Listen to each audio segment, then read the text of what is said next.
సౌకర్యాలు లేకపోవడం 100% అండి. పాశ్చాత్య దేశాలు చూస్తే ఎలా ఉంది, అక్కడ రిజర్వేషన్స్ పెట్టారా, అంత పైకి ఎందుకు వెళ్తున్నా? ఈ రోజు మన దేశం నుంచి మన వాళ్ళు, చదువుకున్న వాళ్ళు, తెలివి ఉన్న వాళ్ళు, మంచి మంచి మేధావులు పాశ్చాత్య దేశాలకు ఎందుకు వలస వెళ్తున్నారు? ఇక్కడ వాళ్ళకి సరి అయిన స్థానం దొరకక ప్రభుత్వం మాట్లాడితే ఓసీ, ఎస్సీ, ఎస్టీ అవన్నీ రిజర్వేషన్లు పెట్టి అణగ తొక్కి జనాలని నాశనం చేసి మా ఓట్లు కావాలన్నప్పుడు మా ఇళ్లలోకి వస్తారు. మరి మేము ఈ భూమి మీద పుట్టలేదా? మాకు అర్హత లేదా? మేము అడగడానికి ఎవరు లేరా? ఇన్నాళ్ళు ఊరుకున్నాము, సరే పెడతారు కదా, అమ్మ అడగందే పెట్టదా అనే విధంగా మేము ఇన్నాళ్ళు ముందుకెళ్తే ఇప్పుడు వచ్చేసరికి ముస్లిం రిజర్వేషన్ అంటారు 5% నుంచి 12%. వాళ్ళు ఎంత ఉందండి మెజార్టీ? మేమున్నది 21%. మరి మాకేమిచ్చారు ఇప్పటి వరకు? ప్రభుత్వం ఇంతవరకు చెల్లలేదు. మేము మొన్న పాదయాత్ర చేసాము, ధర్నాలు చేసాము, ఇన్ని చేసాము.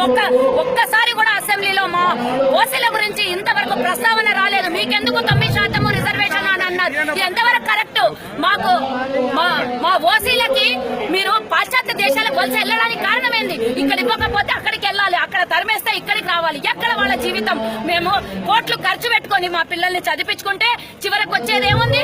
అన్నం తినడానికి అన్నం లేదు, ఉండడానికి ఇల్లు లేదు, కట్టుకోవడానికి గుడ్డ లేదు. వాళ్ళు పరిస్థితి ఎట్లా ఉందంటే వ్యాపారాలు లేవు, ఉద్యోగాలు లేవు, పొలాలు లేవు, అన్ని రకాలుగా నాశనం అయిపోయి పిల్లలు వ్యాపారాలు చేయాలంటే మేము ఇంత డిగ్రీలు చదువుకొని మళ్ళీ వచ్చి ఇక్కడ వ్యాపారాలు చేయాలంటారు.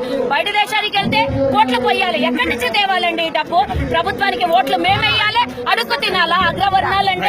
అగ్రవర్ణాలంటే ఈ రోజు అండరాని వాళ్ళలాగా కనబడుతున్నారా? ఇది ప్రభుత్వం గ్రహించాలి. మేము ఏ ప్రభుత్వానికి కూడా వ్యతిరేకంగా అంటే ఇది అగ్రవర్ణ